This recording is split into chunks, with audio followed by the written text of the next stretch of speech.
De zomervakanties zijn gedaan, de scholen zijn begonnen, maar de zomer kan niet eindigen voor traditioneel getrouw het proevenement op het Vrijthof plaats heeft gevonden. De 41e editie is begonnen en chapeau was erbij.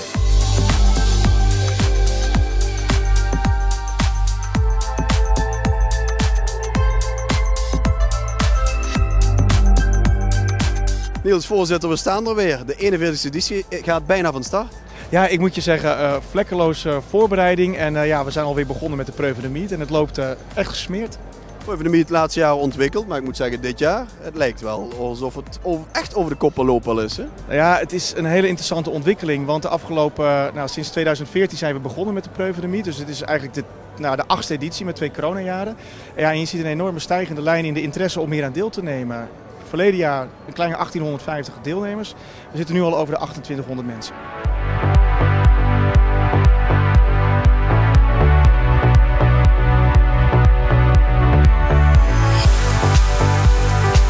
Ja, eigenlijk niet uw eerste jaar op de proevenement, maar wel het eerste jaar alleen als standhouder. Dat klopt. Vorig jaar hebben we de stand samengedeeld met Dog 5 en dit jaar ervoor gekozen voor een volledige eigen stand.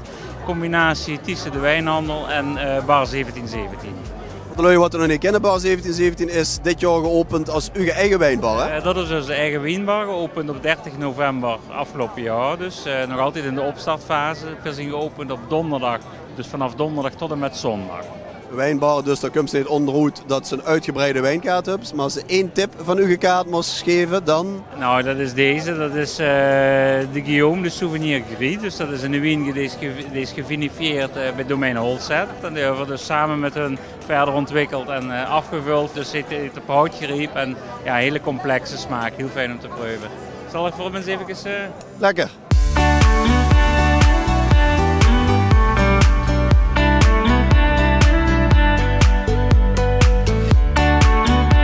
De eerste keer hebben we de Voyagek stand, die is bekend, maar deze zit voor de eerste keer samen als nieuweling. Wie is dat gekomen?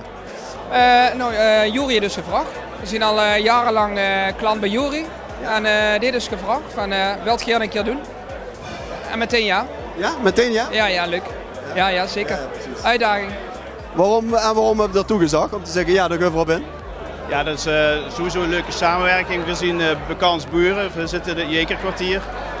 En ik ben dus juist open met mijn viswinkel. Dat is een goede stap om te zetten voor de toekomst en de bekendheid. En de schoene anekdote dat mijn pa is als een van de eerste standhouders begon spreuken met de betrak en het kluisje. En ik ben heel groet om op dezelfde plek te staan waar mijn pap begonnen is. Dus dat ook. Ja. Veel succes de komende dagen.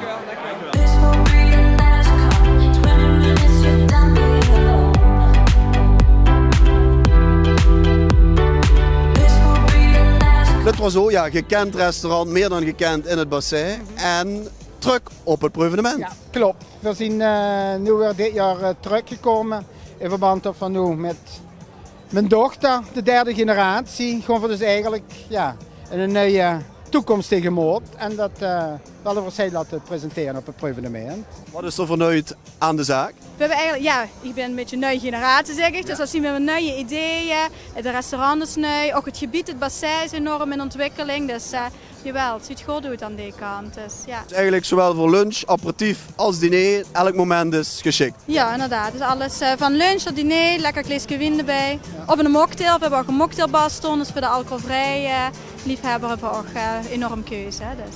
Veel succes de komende dagen.